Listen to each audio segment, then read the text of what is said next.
We're going to talk about bad decisions. Before we do that, let's have a little discussion about what makes a decision bad. My working definition is that a decision is bad when it hurts the interest of the owners and an outside observer could predict that the decision would hurt the interest of the owners.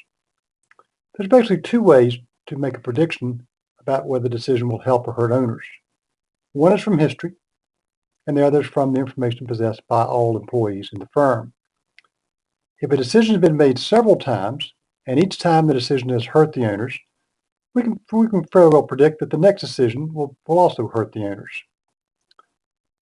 Another way to make a prediction is to aggregate all of the information that the employees in the firm have, and based upon that information, could we determine whether the decision would be good or bad or not.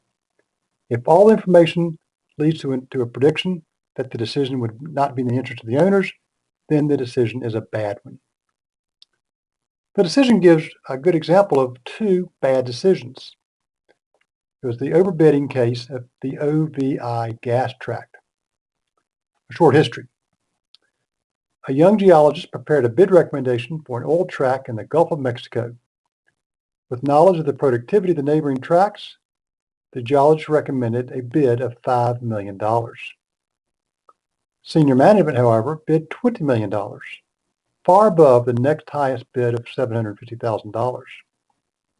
After winning the bid, the geologist increased the estimated reserves of the company, but after a dry well was drilled, the reserve estimates were decreased.